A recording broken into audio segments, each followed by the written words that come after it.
Hello, welcome back to Mark's Garden UK at Rose Cottage near Nantwich in Cheshire.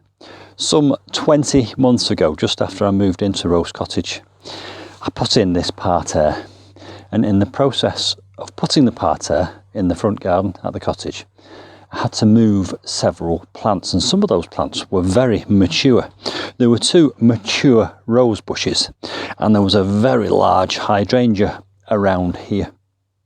Despite the fact that they were quite mature and well established, I decided that I'd have a go at moving them, because what did I have to lose? Anyway, the two rose bushes are doing really well. They're in big tubs in the compound at the back of the cottage. And in this video, I'll show you what's happened to the hydrangea, which I removed. If you want to know how I went about moving it, there is a video on my channel, and I'll link it at the end of this video so you can see the process.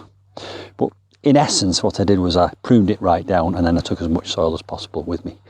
I originally put it into a big tub, but because I didn't know what I was going to do with it and where I was going to put it, rather than just let it sit in that tub, I gave it to my neighbours.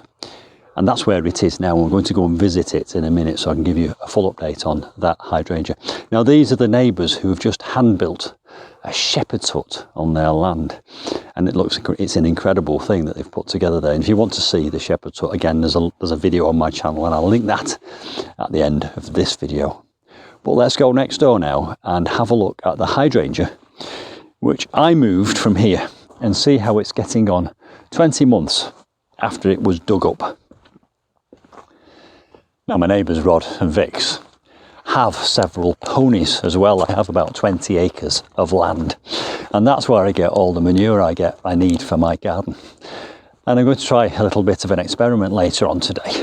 I've just bought this little food thermometer. It's one of those probes, and I'm going to make a hotbed to try and develop some fruit and veg, and also some cuttings I've taken over the winter.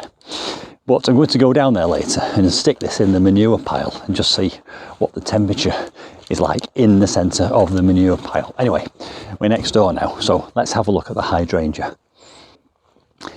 Now, this is not the hydrangea that I moved. I think it would be quite remarkable if it was already that size, but it was originally that size. Whilst I'm talking to you in this video, I'll also talk a little bit about what I know about pruning hydrangeas. But anyway, that's their original hydrangea that was already in situ.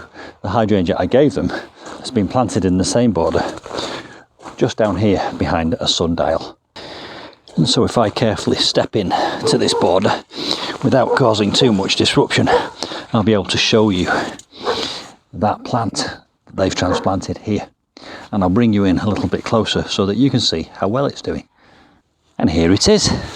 And despite the fact that we're already well into November, it's still got all its leaves on it, and it's even got the remnants of a bloom there as well. It's obviously flowered this year, and it's doing really rather well. And there's some fresh new growth down there in the centre, which will become next year's plant. And as time goes by, this will grow and grow and grow, and eventually fill this space.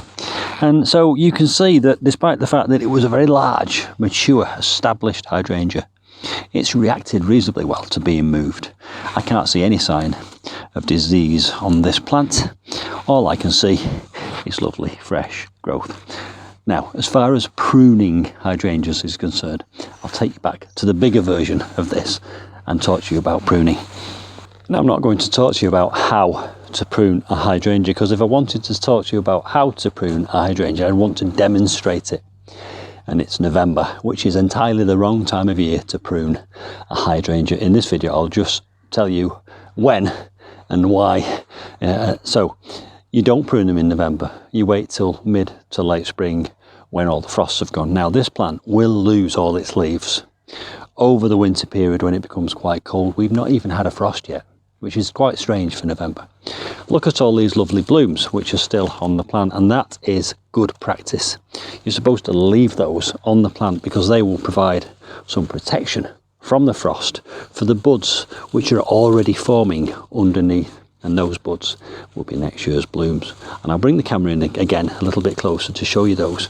But these little blooms of flowers here will lose all their colour and they will go quite papery and thin and fragile looking. They'll be beautiful in their own right, but you leave them on, and you leave them on in order to protect next year's buds.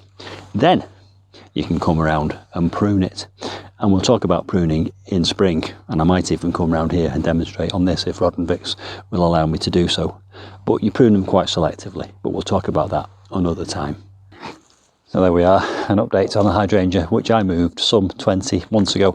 Hope you found that interesting. I've done this update because so many people have actually asked for an update on the hydrangea, and you can see it's doing really well.